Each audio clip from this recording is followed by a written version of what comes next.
It never gets old. All right, everyone. 2 truths, 1 lie. I was going to be on The Real World. I play the oboe. And I saved a kid's life. You definitely never saved a kid's life. I'm serious. Last summer, I donated bone marrow to a kid who had leukemia. Saving a life. The truth is, it's easier than you think. Learn how at dkms.org. Who knew we were living with a hero? A hero who plays the oboe.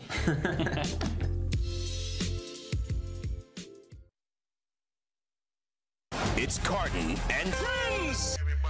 Remember I told you that Meredith Makanakovich was asking stupid questions? That's your homegirl. Oh, we should expect this type of power, sir, every single game. And this is why when you ask stupid questions after game 1 and you start doing all those silly mathematical projections of, well, at this pace, he's going to hit 300 home runs, He'll hit 728 home runs this season on this pace, but that never works out. Weekdays, 9 a.m. to 1 p.m. Eastern on FNTSY Radio and on your popular podcast providers. With ThermoSpa's unique built-in thermofiltration system, you simply fill it with a garden hose and your water stays crystal clear with very little maintenance. Right now, they're offering 0% APR financing with approved credit and a $1,250 savings coupon. Call ThermoSpas today at 800-603-6422 for your free DVD videos and brochure. That's 800-603-6422. Call 800-603-6422 today to take advantage of 0% APR financing. Join the family at Modell Sporting Goods. Visit your nearest Modell's and sign up for our MVP Rewards program to receive insider deals all year round. Earn points on every purchase when you use your MVP card to earn Modell's cash back. It's our way of thanking you for being a loyal customer. Upon signing up, receive 10% off your purchase and 15% off your next purchase. It's that simple. Plus, new MVPs this month are eligible to win a $500 Modell's gift card. When you gotta play more and pay less, you gotta go to Moe's. You're listening to the Fantasy Sports Radio Network. Fantasy Best Friends Forever.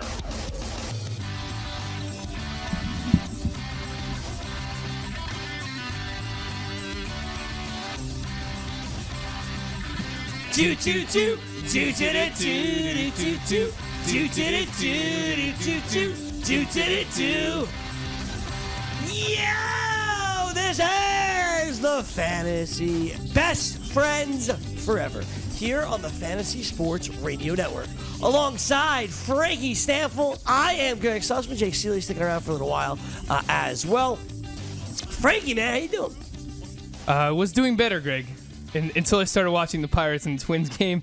Came in here right now in studio, and I let you know, unfortunately, I have Lance Lynn in both of my home leagues, which are head-to-head points leagues, so he is rocking a solid negative 5, negative 4, negative 5 through 2 innings. The good news is I also have Jameson Taillon, so. Yeah, actually what really happened was Frank walked in here, he's like, oh, I have Jameson Taillon, Greg. I'm like, that's awesome, dude. He's like, I meant Lance Lynn.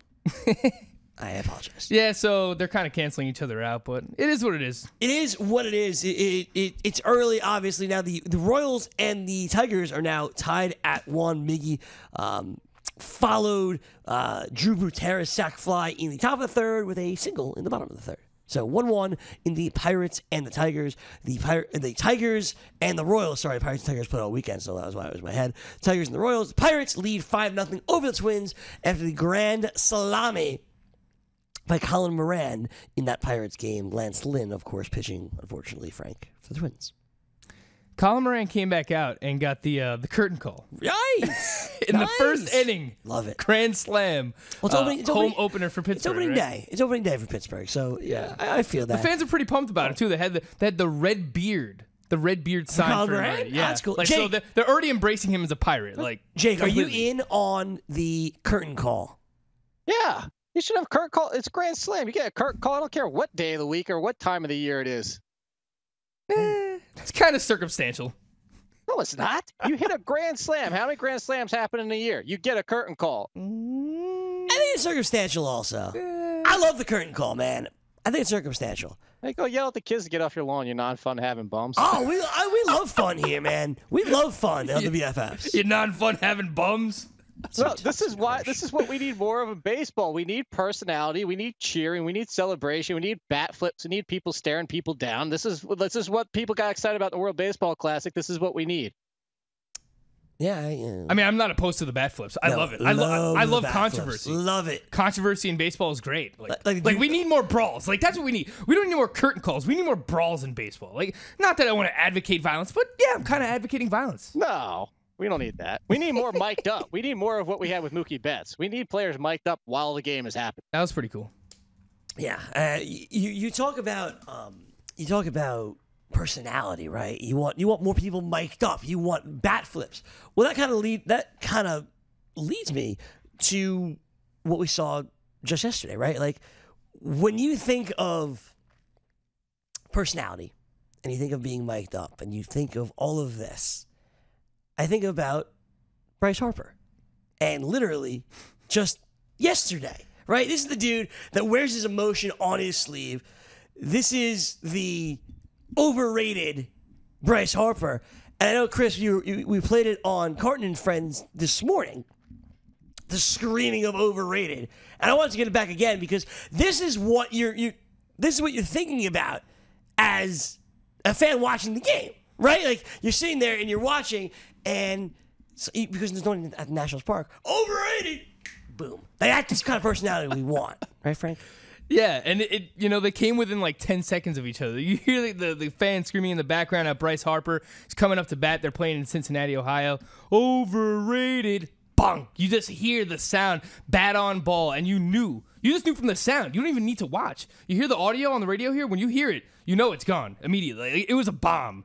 So yeah, that was pretty awesome. You're always gonna have your hecklers and the fans anyway, so it's cool to see Bryce Harper shutting some people. Well, it's cool, Jake, to know that he heard it. Like, that's what's fun. Oh yeah.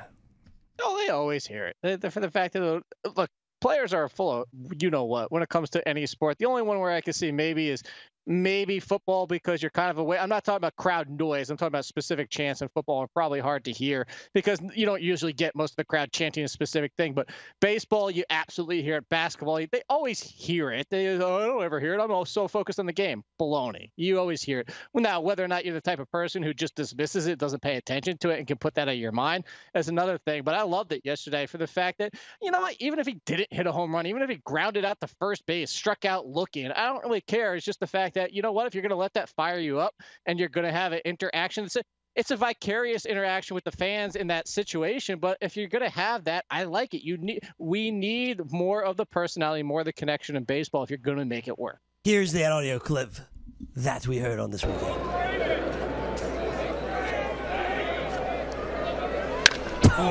Moon rocket. Deep center. You can tell from the crack of the bat. Oh my God. How about if he rounds the bases as he's crossing home plate? He looks over at that fan and gives him a little Travis Kelce roll of the dice, you know? I thought it was going to be the suck it sign. Either one. I thought that was a suck it sign with like this, like with an O, like, and put that, yeah. Right, yeah, I got you. Overrated. That sound, that crack. You knew. Man, that would sound pretty nice in Yankee Stadium, man. Sure would. Bryce Harper, one of these guys that have not let you down on opening week. And, in football, every Monday's an overreaction Monday, right? You sit there and you overreact what you had. Frank and I thought today we needed to make it an overreaction Monday because it's been 4 days since baseball started. And we have changed opinions. We have very strong opinions now. And some players we liked, we no longer like, right, Frank? Yeah, Jose Ramirez. Like, he should be dropped already. For 12 this weekend, Jose Ramirez. He got robbed of a home run by Ichiro. This guy is a disaster. Andrew Benintendi, get him out of here, Gregg. Over 11, what a disaster. Last night, Rafael Devers hit second. No surprise he comes through. Jimmy Paxton rocked up. Get him out of here. I knew he probably heard I didn't want him. That was Michael Florio's guy. I was banging the table. How dare we take James Paxton? He's probably hurt already. That's the problem with James Paxton. Moustakas just did the Soler and flew out 400 feet to center for an out instead of a home run. Drop him, too. That was crazy, man. I was Mike Petriello. I follow him on Twitter. He's like the StatCast godfather.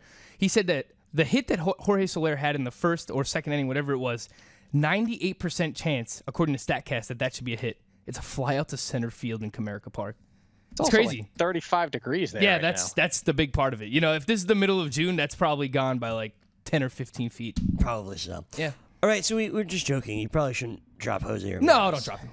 No, just do like the guy did in the high stakes league. Who spent $15,000 so he could drop Gregory Blanco. Yeah, right. That was a mistake. He didn't mean to do that. Let me ask you about some of these other guys that are off to really, really rough starts. And listen, I know you're not going to drop them, but it's such a small sample size. I get it. But I do like Evan Longoria is over 15 with his new team. I know a lot of people aren't exactly high on Longoria to begin with. Is that concerning at all to you yet, Frank? It's not so concerning. If you look at the pitchers that he faced so far, Greg, I mean, all of those matchups between the Giants and the Dodgers, those were all pitching matchups. I mean, we saw some really great performances this weekend. The guy faced Clayton Kershaw, Alex Wood, and Rich Hill. So I kind of feel like we could give him a pass. Remember, this is the first time he's going over to the National League. He hasn't really seen these guys all that much. So not like to be in the National League, it might be an adjustment period for him, but not only that, your first series, you're facing those three pitchers. I think we could give Evan Longoria a little bit of a pass. I wasn't super in on him this season because, he's a little bit older now. He's past the 30-year-old mark. He doesn't really provide much for fantasy anymore in terms of, he's not hitting 30 home runs. He's not hitting 300. He could be a 270 hitter with, 20 to 25 home runs. That's fine. That's serviceable. That's, you probably want that more as your corner infielder than your starting third baseman. But I think we give him a pass based on who he's faced so far, Greg. Okay, so you're giving Longoria a pass here. What about you, Jake? You giving Longoria a pass? For what he is. Real quick, are you guys going to be upset that the Pirates crowd in the stadium cheered for Moran for coming up for his next at bat? Are you going to be upset about that? Why too? would we be upset for cheering the player on? Fine. Because he got a curtain call. So why are you going to cheer him when he's coming up for his next at bat? I didn't even say he shouldn't have gotten a curtain call. All I said was that all Grand Slams shouldn't have curtain calls. Yeah, no, you're allowed to cheer your guy. Look, if I was a Pirate fan, I would be cheering the guy. I just don't know that a Grand Slam on opening day warrants a curtain call. No, Grand Slam every day deserves a curtain call. Right. Wait, Jake, aren't you the guy that has rules for storming the court? That's a completely different situation. No, it is not. That is excitement. That is fun. Oranges. That's so apples to oranges. Frank, is it apples to oranges? Yeah, you're telling me Old Dominion makes it to the Final Four. They're not storming the court, Jake Seeley? You don't know what my argument is, obviously, so you're dead ass wrong on that. I really don't. I was just trying to make an argument there. By the way, before we continue, I do want to point out Frank's wearing elbow pads. I am wearing elbow pads. It's very cold out today in New York City. You thought you were going to get away with that because Florida's not here. I'll point you out for the next 4 days. It's snow at City Field only, apparently. It's not snow. It's not supposed to snow at City Field. Snow's it was over, a joke. I'm saying already done. They can't. I'm joking that they canceled their game. But I was saying it was only going to snow on City Field. That's why they canceled the game. Got it. I didn't get the joke. What do you think Florida's doing right now? I don't know. Well, technically, what time would it be in Amsterdam? Or did he go to Amsterdam or London first? Amsterdam first. So it's currently 8:14 p.m. p.m. Oh, he's probably incapacitated somewhere. I'd hope so, at least. First night there. I mean, you got to have fun, right? I would hope so. How's we got to get him going? We got to get him to Skype in or FaceTime in at some point. Just make sure he's not, too. Yeah, that worked so out of well control. with Greg last time. It did work well for me last time. From Italy was pretty sick. That was pretty Italy sick. was cool. I did the whole show from Italy. That was awesome. I felt like a real co-host. That was great. Yeah, from Amsterdam, it did not work out well. Italy was the one where Nando you kept touching all the trinkets that were inside those people's house, wasn't it? Yes, that's correct. We were in an Airbnb, and there's a lot of trinkets in the house. What did he name the doll that he wanted you to take back? Like the candelabra, something like that. Oh, Heimer Candelario. There you go. There it was. Who, if you played an OBP league, should be owned. That's all all he does is walk. Nick Castellanos, too, man. All these guys do is walk. It's awesome. That's good. You want to see that from Castellanos. Because something we said about him coming into the year is struck out a little bit too much last year, doesn't walk enough. That's why he wasn't a great points league player. But if he can improve that plate discipline a little bit, I think that could go a long way for him this year, Greg. OBP a stark 444 right now for Nick Castellanos. Yeah, how about that? Nicky C. How about that? All right, other players that have struggled early on. Chris Davis, maybe leading off hasn't really worked that well for him, Jake. No, well, it's Chris Davis. It's not that it's working out for him. I think he's just Chris Davis. So why do you want somebody with a 300 on base percentage who hits 220 and strikes out all the time? Why do you have him leading off? This didn't make any sense. Even if you wanted to bat him second, like maybe you can make an argument that he's the second best hitter, which is not on the team. I could see that, but leading off, who thought this was really going to work? The problem for the Baltimore Orioles right now, and I was actually just talking with Mike Cardano about this downstairs. He said, why the hell do the Orioles have Chris Davis leading off for this team? I said, they're just void of a leadoff hitter. Yeah. You look at this lineup. They don't have really the only person that you can make a legitimate argument that should lead off for this team is Manny Machado. And you can't have that. You don't want Manny Machado leading off for this team. Jonathan Scope, Adam Jones, Trey Mancini, look at all of their Fangraphs pages. None of them walk more than 5% of the time. So Chris Davis, they're probably looking at it like, all right, he has a solid eye. I mean, he's going to strike out a lot too, but they just don't have a typical leadoff hitter on this team, so that's why they're trying to go with Chris Davis. You could make the argument that he should bat second as well because at least there, he's going to walk. It's kind of a similar situation to Aaron Judge. The batting average is going to be much lower for Chris Davis than Aaron Judge, but he's more of a three true outcome player as well. So if he's going to walk, it kind of makes sense. You move the leadoff man over to second, so on and so forth. But this Baltimore Orioles team just doesn't have a prototypical leadoff hitter, and they don't really have one in the minor leagues in the waiting wings either. It's funny. Speaking of leadoff hitters, it led me to Chicago because their lineup is out for the Cubs this afternoon. Yep. Ian Happ leading off for this team again. Oh, look at that. He's back in the lineup. Back in the lineup. That's exactly why I brought it up. So he's back in the lineup, and since that first pitch home run, he has gone over 12. And he has, out of those 12 at-bats, he has struck out 8 times. Yeah, I mean, that's one of the knocks on Ian Happ. If you look at his numbers from last year, he did strike out a lot, too. I mean, being a young player, he's another guy who you want to see him improve the discipline a little bit, too, swinging at pitches outside of the strike zone. But I'm sure it doesn't help, being a 23-year-old player, that you don't know when you show up to the ballpark whether you're going to be in the lineup or not. You kind of want some kind of security, especially that young. Like, I'm sure he's not void of confidence. Like, he knows how good he is, but it's probably annoying for him that he shows up to the ballpark and doesn't know on any given day whether or not he's going to play or not. And that's just one of those things that we have to live with Joe Madden as the manager of the Cubs. I mean, I feel like he should play every single day. I don't know why Ben Zobrist is in there getting a lot of time, but Ben Zobrist kind of seems like he should be the utility guy, right? Like, when Ian Happ needs a day off, you get him in there. Or if you need a fourth outfielder, something like that. But really, don't mess with Ian Happ. Don't mess with Javi Baez. Don't mess with Kyle Schwarber. These guys are young. Keep them in the lineup and let them get a groove going. Speaking of leadoff hitters, Jake, Dexter Fowler still leading off for the Cardinals, and yet he doesn't have a hit this year either. Yeah, drop him. I will. Drop him too. All the way to 8th. I can't tell if you're being serious. I don't know if you're being Are you being serious, Jake? No. All right. No, because I thought that, look, if you play in a head-to-head points league or if you play in a categories league like Gregg plays in, I think if you play in a 12-team league or shallower, you could probably make the argument that you could drop Dexter Fowler. Not right away, No, but you can't. He's on your radar at least, no? Maybe to watch, or if he continues this for another week and a half, but the guy can score 100 runs with this lineup easily. He's done it before on teams. He's still a great leadoff hitter. You're not dropping him this fast. All right. We're not dropping him this fast, Greggy. Speaking of leadoff hitters, Billy Hamilton back in the 8th spot or 9th spot. He's batting 8th today with Jesse Winker back in the lineup. So Jake. We Winker's just talked top? about that. Yep. Mm-hmm. Yeah, so Wicker, when he plays, is at the top. Bill Hamilton's at the bottom when it's not. And like I said, when we talked about an FST, it sounds like Duvall's always going to be the 4th man. Hamilton's the top man. Sure seems that way. Also, Jose Peraza not even playing today. We got to talk about him. And Cliff Pennington starting and batting second. That's how bad Billy Hamilton is. Jake, you sticking around? You're done.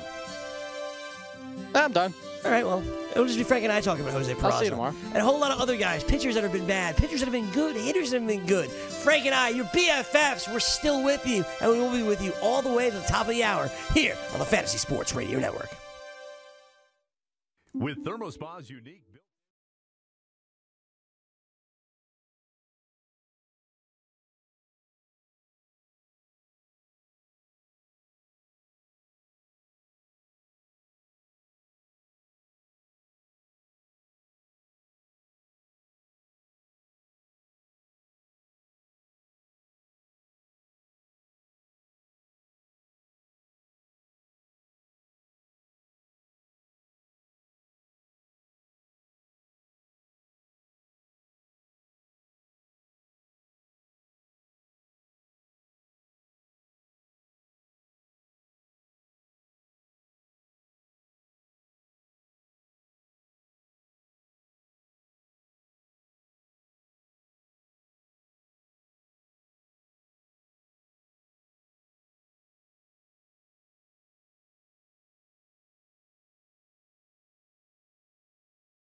right side, too. Teasers. And I said, it's just like a football teaser. It looks good, but it's bad for you. Weekdays, 4 p.m. Eastern, 1 p.m. Pacific, only on the Fantasy Sports Radio Network.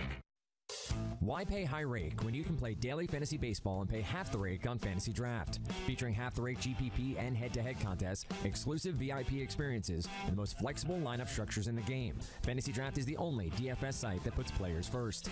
They're also the only site to offer 6 of 7 PGA scoring, dropping your lowest golfer's score.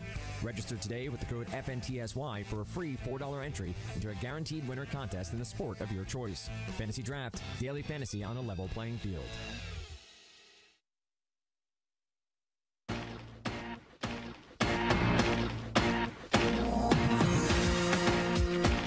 We're back at the BFFs. Frank Stampfl, Gregg Sussman with you. Of course, Mike Florio away in Amsterdam, then London for the week. So it'll be you and I, Frankie, all week long here, holding down the BFFs. Holding down Team BFF, which we're doing what? BFF. BFF. BFF. Pretty good opening weekend for the BFFs, too. Not upset about it. All across. Not upset about it. All in the top half of our leagues. Yeah. On every single one. Talk about Overreaction Monday. Yeah, we're in first place. Or close to it. I don't think we're in first place anywhere, are we? Actually. Bad tracks? The one league where it's just me and you. Without loser Florio. We're in first. We're dominating. But you know who's in second? On an Overreaction Monday. You know who's second? Loser Florio? Yeah.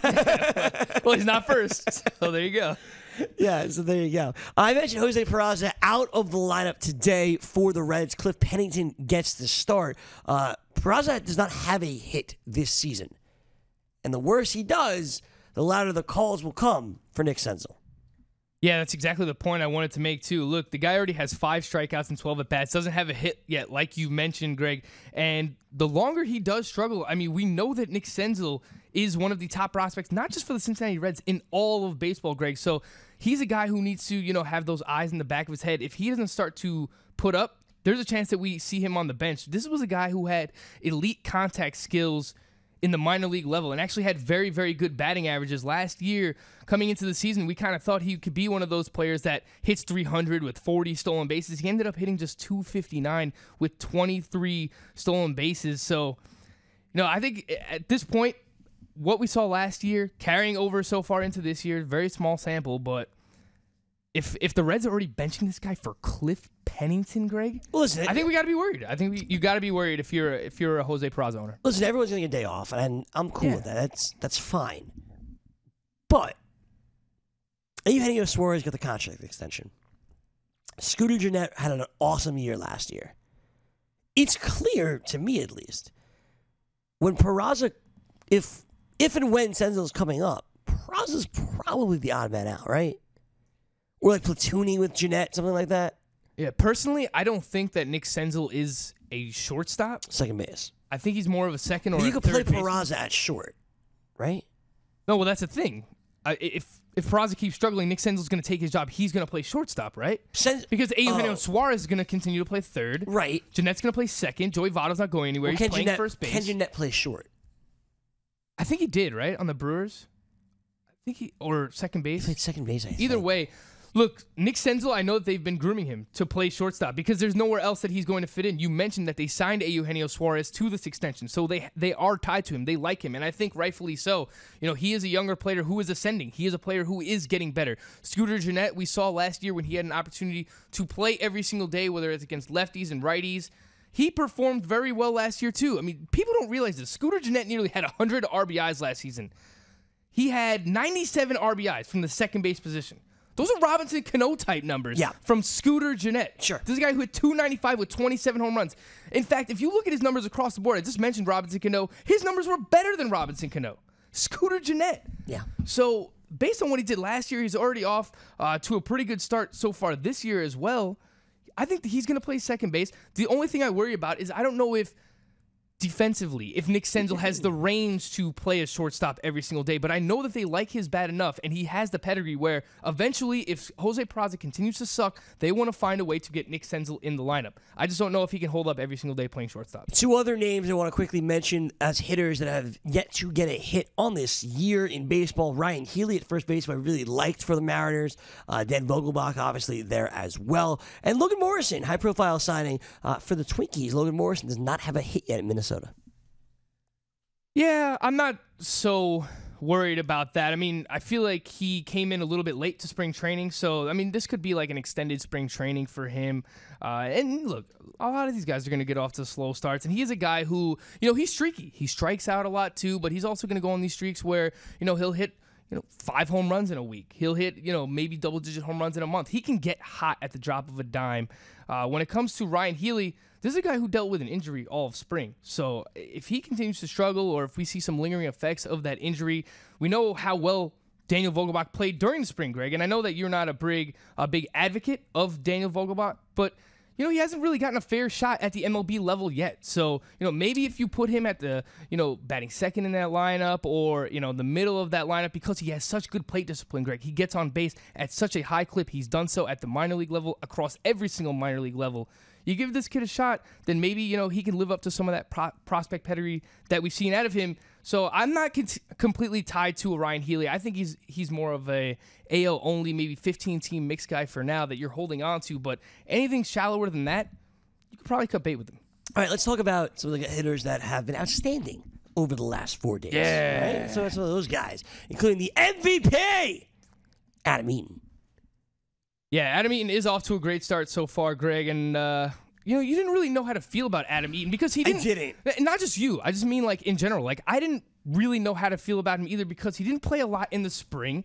We didn't see him really until the end of the spring. We didn't know how much he was going to play, if he was going to be ready for opening day. But now hitting at the top of that lineup goes back to something that we still think is very weird. That Trey Turner's kind of hitting 6th. He hit 5th yesterday for the Washington Nationals, but Thursday and Friday he hit 6th in that lineup. So Adam Eaton is hitting at the top of the Nationals lineup right now. We know as long as he stays healthy, this is going to be a guy who has an opportunity to score 100 runs this year, Greg. I mean, he is a professional hitter, career .286 hitter, doesn't strike out a lot, has very good plate discipline as well. He can walk at a near 10% clip. So whether you play in a points league, an OBP league, or even a roto league, if he's giving you 15 home runs and near 20 stolen bases with 100 runs scored and a good batting average, he is going to be good regardless of format. He just needs to stay healthy, Greg. My issue with Adam Eaton is just that, of course, is the health, and he's only really been healthy twice in his MLB career, back-to-back years with the White Sox. That's pretty good, though. 153 games back-to-back seasons, that's very good, Greg. It's fantastic. But besides that, the most games he's played in a year is 123.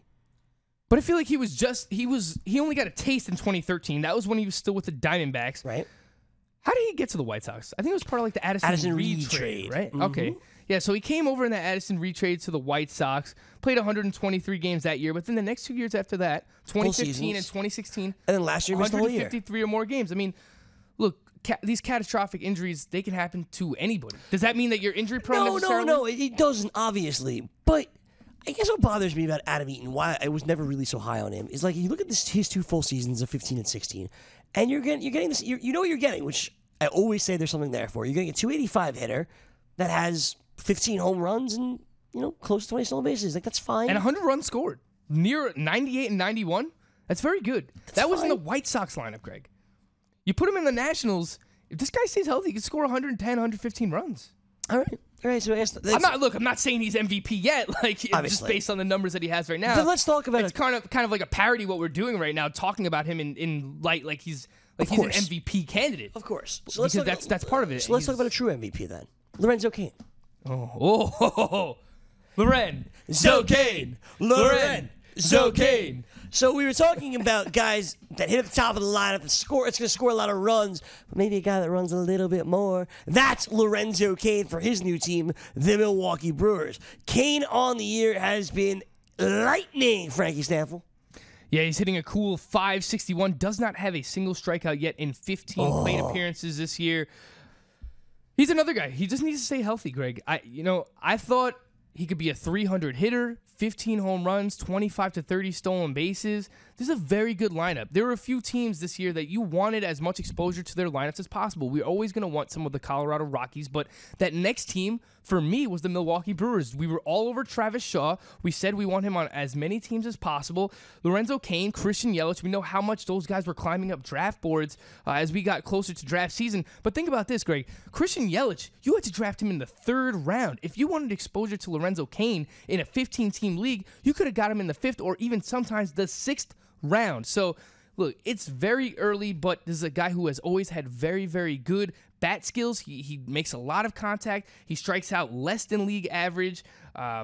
He hit 300 on the nose last year, had 26 stolen bases. He contributes in the categories that are most hard to come by, and if he stays healthy, I think he can have a monster season as well. The first 2 players that we talked about here, health is the main thing for both Adam Eaton and Lorenzo Cain, but if they can stay healthy, I'm talking 145, 150 plus games for each one of these guys. They will outperform where they were drafted this year, Greg. Let me get to another fast outfielder, and that's Kevin Pillar, who we saw this up close and personal, Frank, against the Yankees, where Pillar stole 2nd, 3rd, and home against Dylan Betances. Now, this is the first year out of the last couple that I wasn't in on Kevin Pillar.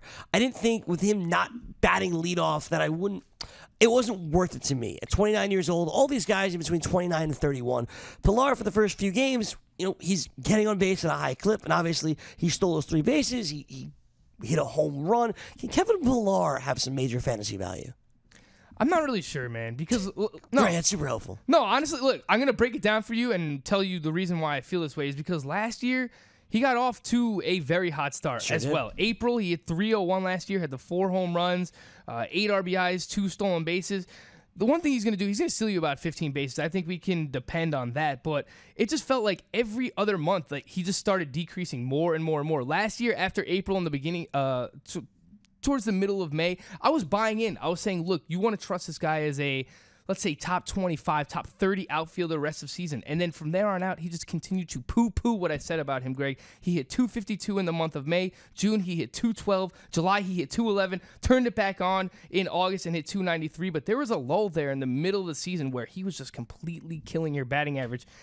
I think at age 29, we kind of know what Kevin Pillar is at this point. He's probably, a 15-15 guy, and there's nothing wrong with that. It's just, I don't know how much... It's Adam Eaton without the average and the runs is what it is. Yeah, but, I mean, that's why you pay for Adam Eaton. Those are 2 very hard categories to come by. Sure. He's a compiler. If he plays games, and as long as he's healthy, he's going to, because he is a very good defensive player, Kevin Pillar, that is.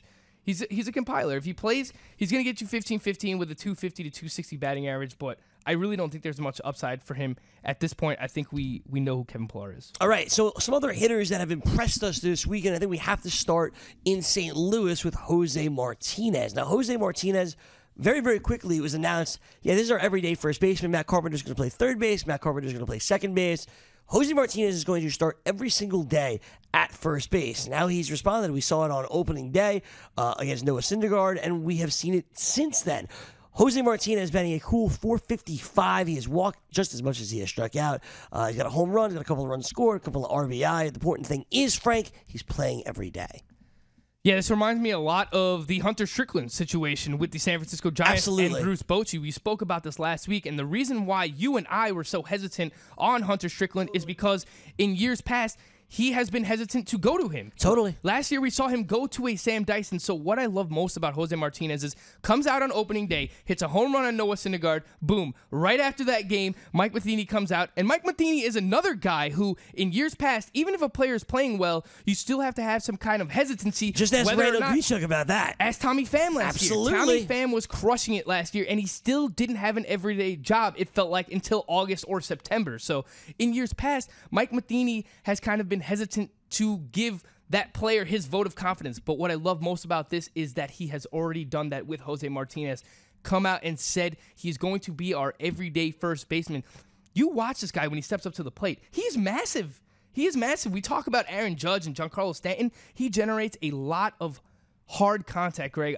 He's a StatCast darling from last year. The second half of the season, you look into the numbers over August and September, he absolutely mashed, especially against left-handed pitching. But he holds his own against righties as well. So as long as he has that vote of confidence from Mike Matheny, he needs to be owned, whether it's 10-team leagues, 12-team leagues, head-to-head points, head-to-head categories, roto. I think he could have a big year this year, Greg, in all categories, honestly, except stolen bases. I think he can help you in batting average and power as well. I'm in a Jose Martinez as well. Unfortunately, he was drafted pretty much everywhere where we were in. He's a good player. He proved it last year, and now he's getting an opportunity to do it every single day. I think there's a lot to be impressed about here. I'll actually tell you, I poo-pooed him a couple of weeks ago. When we were doing the first base preview, I said, look, I don't really know what all the hype is about. He had 2 hot months. I feel like we do this too much where we take a small sample size, but I'll be the first one to tell you that, as of right now, that take does not look good. That looks like a very, very bad take. Actually, that's an old take exposed. Look, if we're gonna do this, we have to be honest too. So I'll call myself. Don't out take the way, but this is why it's Overreaction Monday. It is Overreaction Frank's Monday. taking an L on a guy 4 days into the season. I love it. But right now, it's trending in the right direction. Yeah, of course. Everything I just said about him is true. So for those reasons, right now, it doesn't look good. Actually, in my NFBC league, I had back-to-back picks. I was on the swing. I took Carlos Gonzalez and Corey Dickerson over him, but I was really debating Jose Martinez, and I like the fact that he has that first base outfield eligibility as well in most leagues. But yeah, he should be owned. Whether it's 10-team leagues, 12-team leagues, you should own Jose Martinez. The 2 more players I want to mention before we get into the pitchers, and so 2 more hitters, I should say. I want to mention Derek Dietrich, a guy that you and I spoke about extensively last night when we were putting in waiver bids. I know he's a big Jake Seeley guy. I mentioned him on FST a few moments ago. Dietrich has eligibility all around the diamond, playing every day now for Miami. One of the guys that Don Mattingly relies on, and I think fantasy owners should start relying on him too.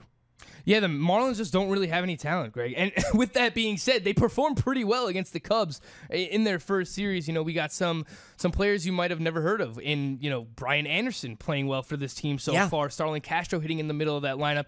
And Greg, you were one of the advocates of the Marlins lineup coming into the season. You said, look, don't sleep on the Marlins lineup. Yes, their pitching might be terrible. They don't have a very good ballpark, but their lineup is a scrappy one. They have Lewis Brinson at the top there. They have Starlin Castro. They have Justin Bour. Now if we start to get some of these performances out of Brian Anderson. Who's the guy that Nando likes as well? Former Yankee great. Oh, Garrett Cooper. Garrett Cooper. We got Garrett Cooper there as well. So Derek Dietrich, I think, especially in a daily lineup league where he has that eligibility where, he could play, I believe he has first, second, and third base eligibility. So especially in that format where, one of your guys has a day off or something, or, especially with all these rain and even snow outs early on in the season, if you just need a guy to kind of just slot in any spot, Derek Dietrich is a guy to own, especially in those daily lineup leagues, Greg. Yes, Derek Dietrich, absolutely a guy you want to own in the daily lineup leagues. We didn't get him. We were close. We didn't get him. Final name I wanted to mention was Nick Ahmed out there in Arizona. He was named the starting shortstop, and all of us fantasy analysts were like, oh, they give it to the guy with the glove. Why isn't Chris Owings going to play every day? Ketel Marte, he's going to be out there, but why Nick Ahmed? He's 28 years old. We know what he is, and it's not a good hitter. Through the first couple of days, all he's done has been on base constantly. Yeah, I think this is a perfect overreaction for the first day, because for the first weekend of baseball, because he typically what he's been in his career is a player who is very good defensively and doesn't really offer much offensively, and especially with the humidor coming in to Arizona, which we'll talk about a little bit later on when we get to Robbie Ray and some of the pitching performances there. But for Nick Ahmed, the minor league profile isn't great either, so I'm not buying it. I think this is an overreaction. If you're looking at Nick Ahmed as like, I need to pick him up to be my middle infielder or starting shortstop, that's an overreaction. All right, well, those are the hitters that were overreacting from this past weekend. Now, let's get into some of those pitchers who had great starts, like Jose Ramirez, and some that are off to some, bad starts, like Kevin Gausman and Robbie Ray and James Paxton. Is there anything to react here? Frank and I will discuss it when we return. It's your BFFs on Fantasy Sports Radio Network.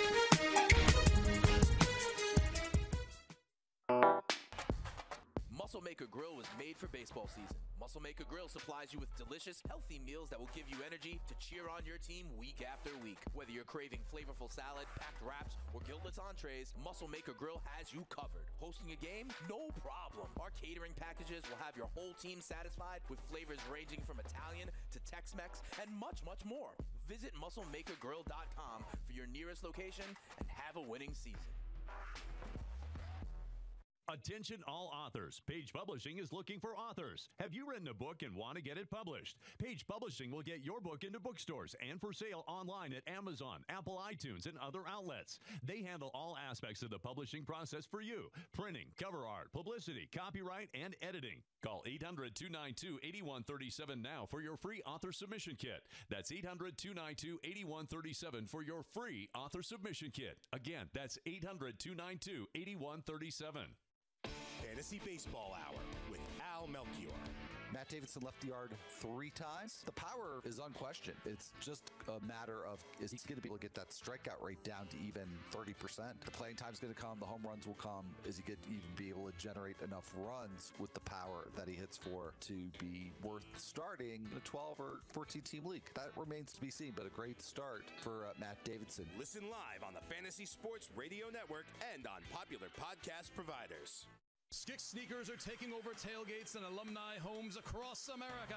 Skix canvas high top, low top, slip-on, and kids tennis style sneakers designed in officially licensed college colors and logos is a must-have for every college fan's wardrobe. Fun, fashionable, and comfortable. Whether you're at the big game or watching the game at home, Skix helps fans perform better. Go to Skix.com and use promo code FNTSY for 15% off your pair now. That's Skix.com. Skix sneakers, the soul of a true fan.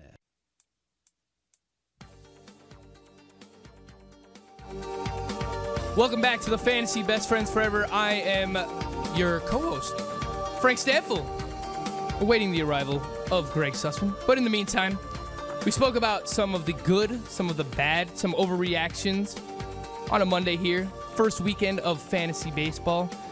When we went to break, we were talking about Nick Ahmed and what he had done so far this year. A lot of talk about the humidor coming into the season and how that was going to affect fantasy baseball.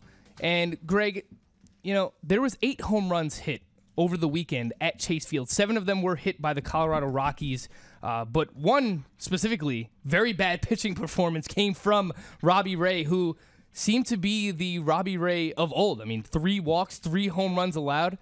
I'm not sure that one weekend is enough. But it seemed like the ball was still flying out pretty well in Chase Field. Yeah, I wasn't so worried about the humidor. Yeah, especially with Robbie Ray on the mound. Wasn't so worried about the humidor. It was fine. You know, Robbie Ray, that first performance was kind of like the old Robbie Ray in a way, right? Like that Robbie Ray performance struck a ton of guys out because that's, you know, kind of what he does, right? He had, how many strikeouts did he have here? He had 8 strikeouts. 8 strikeouts, right? So he had 8 strikeouts, only pitched 5 innings, let up 7 runs. And you're like, where's the guy I drafted as my number 2 starter? This is the problem with Robbie Ray. He could rack up the strikeouts, but the long ball could fly out as well. It flew out, as you mentioned, in Arizona. Is there something to worry about here? Probably not, but I don't know. We were never the Robbie Ray guys, you and I. So seeing this, I don't want to say it doesn't surprise me, but like, it doesn't really surprise me.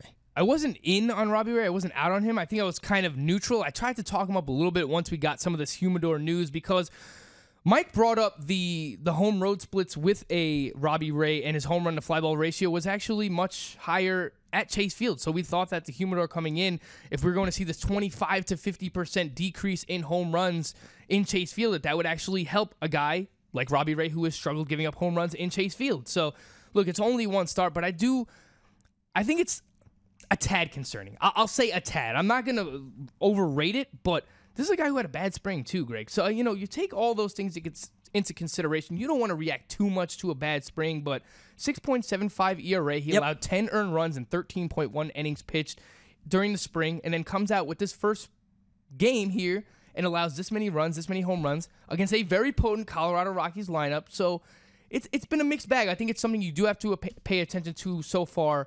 A guy who does rely on very high velocity. We're talking 95, 96 mile per hour fastball. His fastball was down at 92.5 miles per hour. We know that's typical of starting pitchers this early in the season to have low velocity and kind of build upon that. But I think especially for a guy like him who relies on that velocity, that strikeout stuff, you have to pay attention to the walks and especially the home runs that he's allowing in Chase Field.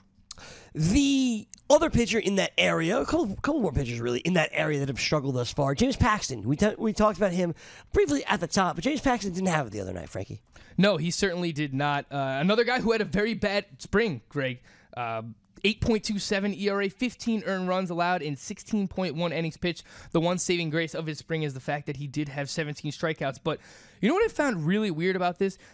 James Paxton is typically a pitcher who has good command, and he is dominant against left-handed batters. You know what he did in the first inning the other night? He walked the bases loaded and then allowed a grand slam to Yonder Alonso. Think about this, Greg. How many home runs did James Paxton allow to left-handed batters last year? I don't know. How many? Take a guess. None. 0. He allowed 0 home runs to left-handed batters last year, Greg. In the first game of the season, he allows a grand slam to Yonder Alonso, typically the Yonder Alonso who struggles against left-handed pitching. So in what you thought was a brutal matchup for Yonder Alonso versus James Paxton, he takes him deep for a grand slam. Last year, Greg, James Paxton allowed a 198 batting average against 463 OPS to opposing lefties. That was better than Clayton Kershaw and Chris Sale. I may be overreacting, but James Paxton is a guy that you need to pay attention to right now because he generated just 2 ground balls out of 14 outs. What we like about James Paxton is he gets strikeouts, he keeps the ball on the ground, he has good control, and he's able to neutralize those lefties. So through one game, he basically did the opposite of all those things, and he's coming off a very, very bad spring. A guy who, if you see a bad performance like this, it kind of makes you wonder, is he hiding an injury or something? Especially a guy like James Paxton who's hurt all the time, Greg. So I'm keeping a very, very close eye on James Paxton. So that was my question, Frank. Right? If he's not doing what he always does, keeping the ball on the ground, keeping the ball in the ballpark, you have to wonder, well, is he 100% healthy, right? Does his elbow hurt? Does his shoulder hurt? Listen, everyone has a bad start. I don't want to judge anything off of one start. I don't want to overreact that far. Yeah. But when you're seeing these particular It's a bad start and a bad spring. Yes, but we can't count, as Fleur likes to say, you can't count spring for some and not for others. So I threw out the spring totally. Not what you want to see in day one. That's all. No, it's not. And this is a guy that, I was talking up as if he pitches 160 innings, he could be a top 10 pitcher this year in fantasy baseball. So we have a lot riding on this. We have him in the Gotham Diamond District League. He is our SP2 right behind Max Scherzer. Yeah. So we're expecting very big things out of James Paxton. This is a guy that you have to pay attention to. Follow the Mariners beat reporters. Try to read as much into him as you possibly can because he is a guy that you need to pay attention to, whether or not he's healthy or dealing with things mechanically. Like, one thing goes wrong for Paxton, and it just all goes downhill for him. What about a younger guy that really struggled in his opening week start? That's Luis Castillo. Luis Castillo was drafted maybe a little bit after James Paxton and after the Aaron Nola crew, but certainly in consideration to be a high-end SP3, if not a low-end SP2. And Luis Castillo, I own him in a league, and I'm sitting at Judy's family's house on Saturday night, and it was just like, walk, hit, walk, home run. I'm like, oh my God, this won't stop. The strikeouts were there, but much like James Paxton, the ball just kept leaving the ballpark. This is actually perfect, Greg. Not perfect for you because you own him. Correct. But I didn't end up with him anywhere, and I think it makes sense just the way, the way that I was talking about, the way I was drafting, and he was getting pushed up draft boards. I would have loved to have him, and I would have taken him, but I still trust the stuff a lot here, man. He still generated 19 swinging strikes in that start. As bad as he was, that's a 22% swinging strike rate, Greg. I trust this stuff. I believe in Luis Castillo. I actually kind of hope that he puts together a few bad starts here and create a buying opportunity for those who, they're going to start thinking right away, oh, he's, it was a small sample size last year. We were just buying into the hype of, a couple of good months out of Luis Castillo. The casual fan might start to freak out on a Luis Castillo, and I think that will create a buying opportunity. So as much as it sucks for the people who own him right now, I'm kind of hoping that, maybe we get 3-4 bad starts in a row here, and it creates a buying opportunity because I do trust the stuff. I think it's going to get better, especially as it gets warmer, Greg. I've shared this theory with you guys, especially with some of the Latin-born players like a Luis Castillo, that pitching in Cincinnati at the end of March when it's 35, 40 degrees outside, it's probably not ideal. Like this is a guy who has pitched in warm weather probably more often in his life than not. So that could be attributed to why he got off to a slow start here, but I trust him. And if he continues to get off to a slow start, I think it creates a buying opportunity. I would be in on trying to get Luis Castillo. We mentioned Dexter Fowler earlier. He doesn't have a hit this year. He does now. He had an RBI single early in this game against the Brewers in the top of the third. Jed Jericho also had a double there, scoring Paul DeJong. That all came after Manny Pena had a solo home run for the Brewers. Cardinals are up 2-1 in that one. Minnesota still down 5-0 to Pittsburgh, while the Tigers have put up 5 runs against Jason Hamill of the Kansas City Royals. Miguel Cabrera had an RBI single. You had Nick Castellanos have an RBI single. Victor Martinez an RBI single. And then James McCann also had an RBI. He doesn't get the RBI because he grounded out. Overreaction Monday, Greg. Jamison Tyone, Cy Young. Your boy. 5 innings, 2 hits allowed, no walks, no runs, 8 strikeouts thus far. You remember not that long ago, Frank, you came up to me and you're like, why are more people not drafting Danny Duffy? Well, we found out. We did find out during opening week. You nervous about Danny Duffy? I don't know.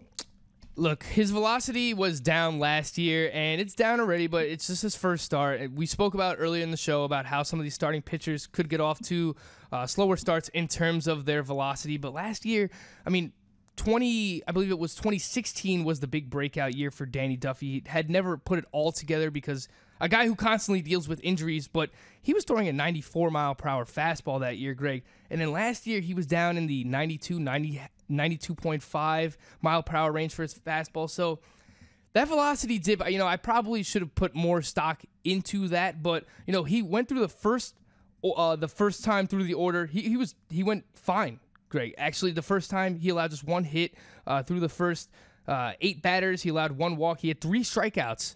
The first time through the order. The next time through the order, he allowed 4 hits. He allowed 2 home runs. So it was really that second and third time through. We saw the highlights of Matt Davidson, Tim Anderson, what they did to him in that game. But I am a little bit concerned here. A guy, second time through the order there. So I think he is a guy you have to pay attention to as well. You keep an eye on that velocity.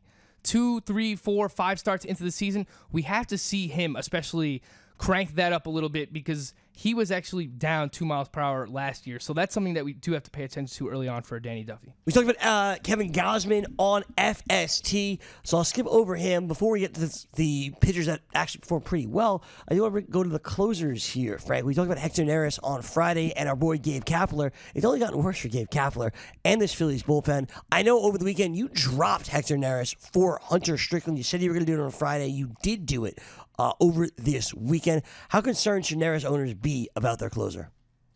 Yeah, and I just want to put that in perspective. I did that in a head-to-head points league where you're only required to start 2 relief pitchers, so it's much more easy to come by closers there. I only spent, I think, $3 or $4 out of a $100 budget on Hunter Strickland. But for those of you playing in, even 10-team roto leagues, if you play in a roto league, don't go and drop Hector Neris yet.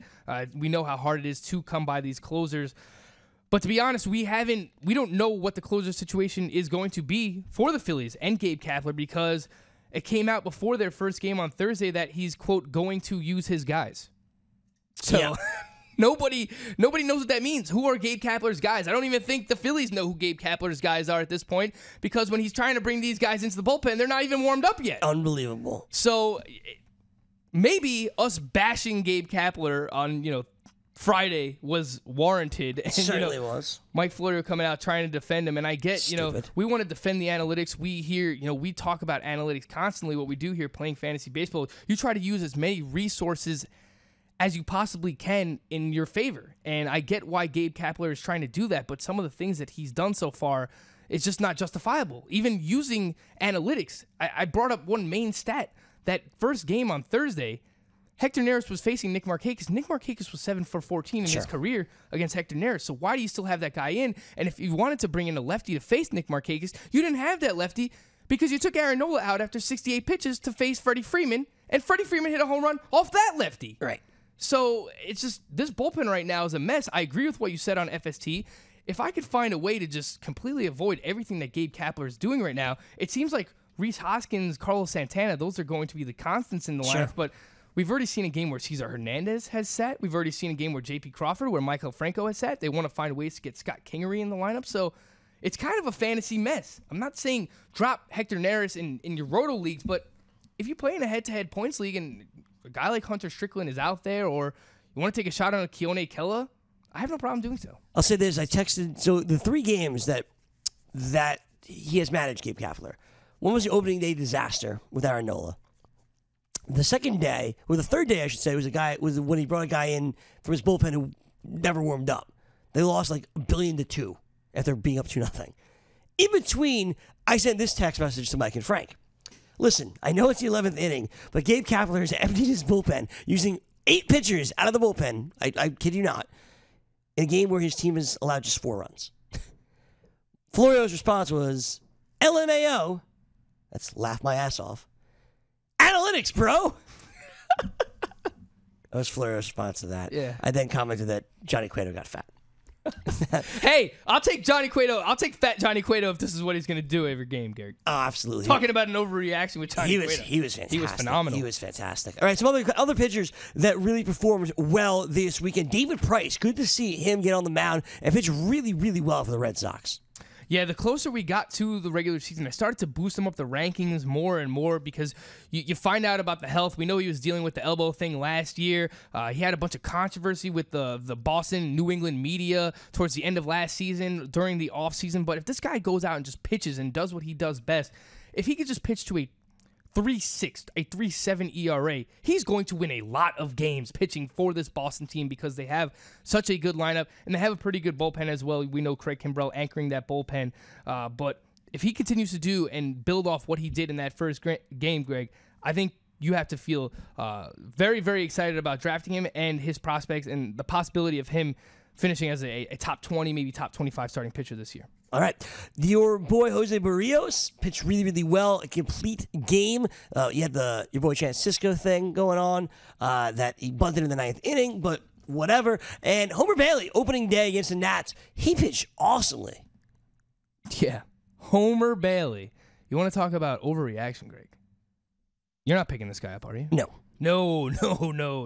I'm not picking him up either. I mean, the fact that he pitches in Cincinnati, the guy has not thrown many innings the past couple of years as well. Talk about injury-prone players. He is at the forefront of that list. So I'm not buying in on Homer Bailey. I think that's a perfect a name to bring up here on an Overreaction Monday. But what Jose Berrios did yesterday, very, very encouraging. Obviously, complete game, 3-hitter. I don't care that Chance Sisco dropped a bunt. I mean, if you're going to shift against a catcher in the 9th inning, he should be allowed to drop a bunt against you in the 9th inning. Sure. It's completely up to him. He had 6 strikeouts. We'd like to see a little bit more strikeouts for going the 9 innings there, but got 10 groundouts, 11 fly balls. I want to see him continue to improve the strikeouts, improve the ground balls, and keep those walks down. 1 walk in just 9 innings. That's been a huge key to Jose Berrios so far in this short sample size of when he's been up, Greg. When he struggles, it's because he can't find the plate, and he walks too many guys, and he starts giving up home runs with guys on base. If you give up solo home runs, you can live doing that. I mean, Justin Verlander has made a career off doing that. So if you limit the walks and you're giving up solo home runs and you're generating strikeouts, I think Jose Berrios can be fine. The reason why I was kind of off him is that as long as he's been in the major leagues, he's been a lot more bad than he's been good. We were riding him based on I think it was a 9-game sample from when he got called up last year, where he was absolutely dominant. We know how good the curveball, the slurve, whatever you want to call it, how good it can be. But when he's off, man. So if he continues to get better, he's another guy that I admit that I could be very wrong on, but it seems like an overreaction. He seems like a perfect guy to be here on Overreaction. That's it. We're done. It's out of nowhere. 1 hour. We're done. That's it. BFFs do it all again tomorrow. That'll be fun. What's up to Ray Austin of the FCFL? We talked to him last week on FST. I'll get some more information about the FCFL coming up tomorrow on the program. Al's show is next. Al Melchior, it's Fantasy Baseball Hour, so check out that. For Frankie Stampfl, I am Gregg Sussman. Have a fantastic rest of your day, and we will see you right back here tomorrow. We hope. Does your fantasy team suck?